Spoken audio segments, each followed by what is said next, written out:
Kabataang Q-Citizens ang bida.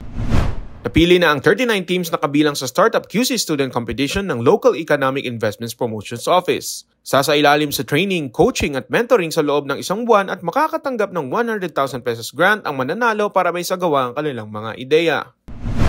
Pinaalalahanan ni Mayor Joy Belmonte ang mga kabataan na huwag matakot magsumbong at mag-report sa kinauukulan kung nakakaranas ng karahasan at pang-aabuso sa seminar workshop for Barangay Council for the Protection of Children ng BCRD. Higit sa 200 bata mula kinder hanggang grade 3 ang dumalo sa pista ng libro bilang selebrasyon ng Good Deeds Day. Nagkaroon ng reading, storytelling at mga palarong Pinoy para sa mga bata. Isinagawa ang Subdivisions Homeowners Forum para sa Homeowners Association mula Districts 1 to 6 upang mas mailapit ang mga programa ng lungsod sa Q-Citizens. Maligayang pagbati para sa mga bagong opisyal ng Quezon City Former Barangay Kagawad Federation Incorporated. Mainit na serbisyo para sa Q-Citizens. Usapang pangangalaga sa kalikasan naman tayo sa latest episode ng Usapang QC. Tinalakay pa ang mga programang tumutugon sa climate crisis tulad ng kuha sa tingi at tagtanim ng puno para sa 1 Million Trees Initiative ng lokal na pamahalaan. Pinangunahan ni Mayor Belmonte ang idinaos na conference para sa 52 urban poor organizations mula Distrito 1 na pinangasiwaan ng Housing, Community Development and Resettlement Department at Barangay and Community Relations Department. Layo ng 2-day Urban Poor Summit na mapakinggan at matugunan ng lokal na pamahalaan ng mga problema sa kani-kanilang komunidad. Dumalo din ang alkalde sa naganap na Soler Career Caravan Finale kung saan 4,000 ang job opportunities ang nahatid para sa Q-Citizens partikular na sa gaming, resort at general administration. Tara na sa bagong bukas na United Coconut Planters Bank na matatagpuan sa Robinson Cybergate, Aurora Boulevard. Hanap po ba ay food trip? Pumunta na sa Pop QC Summer Food Bazaar 2024 sa QC Hall tuwing Huwebes at Biyernes. Tikman ng iba-ibang pagkaing patok ngayong summer at mga inuming makakapawian ng uhaw mula sa 25 food carts mula sa QC-based entrepreneurs.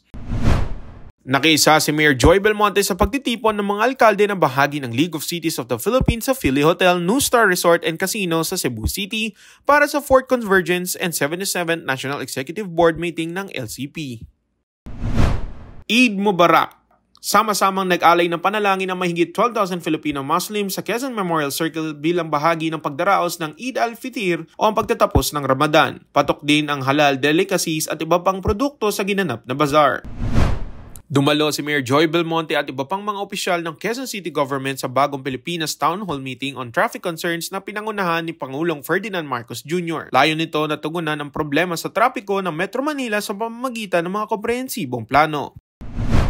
Nakiisa ang Q-Citizen sa pagdiriwang ng ika-82 anibersaryo ng Araw ng Kagitingan na may temang pagpaparangal sa kagitingan ng mga veterano sa Liga ng Nagkakaisang Pilipino.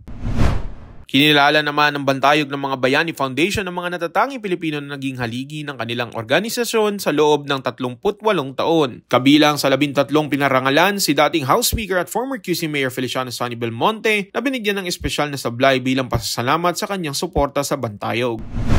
Saludo ang Quezon City Government sa Philippine Women's National Ice Hockey Team na nagkamit ng silver medal sa ginanap ng 2024 IIHF Ice Hockey Women's Asia and Oceania Championship sa Bishkek, Kyrgyzstan.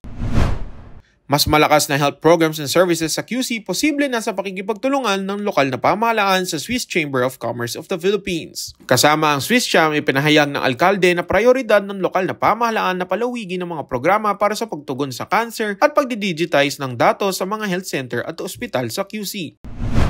Nakipagpulong si Mayor Joy Belmonte kay Department of Human Settlements and Urban Development Secretary Jerry Acuzar upang talakayin ng iba-ibang programa ng DSUD para sa kasiguraduhan sa paninirahan ng mga Q-Citizen.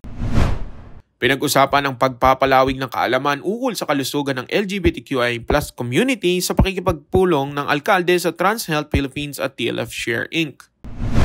Sentro ng diskusyon ni Mayor Belmonte at SGV Advisory Partner Ms. Rosana Fajardo ang A-STEM app na layong hikayatin ang mga babaeng mag-aaral na tahakin ng career sa Science, Technology, Engineering, and Mathematics. Highlight ang mga proyekto ng lungsod sa isasagawang financial literacy para sa mga Q-Citizens sa pakikipagpulong ng Bank of the Philippine Islands sa lokal na pamahalaan. Ipinahayag ni Popeyes Philippines CEO Mr. Roy Quijada kay Mayor Joy Belmonte na handang makipagtulungan ng kilalang food chain sa lokal na pamahalaan para palakasin ang mga programa ng lungsod tulad ng Q-Citizen ID at scholarship. Pinag-usapan ni na Bureau of Jail and Management Penology Jail Chief Superintendent Clint Russell Tangueres at Mayor Belmonte ang paglipat ng mga persons deprived of liberty sa Payatas Road, Barangay Bagong Silangan. Layo ng QC government na magkaroon ng maayos at mas disenteng lugar ang mga taong nasa piitan. Nag-courtesy call ang mga miyembro ng Quezon City Community Women's Leaders Federation kay Mayor Joy Belmonte.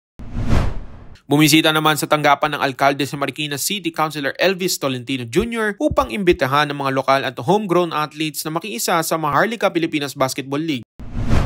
Congratulations sa pamunuan ng Quezon City Public Library na ginawaran ng QC Exemplar Beyond the Workplace Award. Ginawaran din sina QCPL OIC Marisa Chico ng Leadership Award, Miss Chona Masbate ng Gawad Pampublikong Aklatan Ikatlong Gandipala at Miss Manica Cortez para sa Certificate of Loyalty Award. Maraming salamat sa Rotary International District 3780 para sa kanilang karagdagan donasyon sa QC Learning Recovery Trust Fund at mosquito fogging machines para sa lungsod Quezon.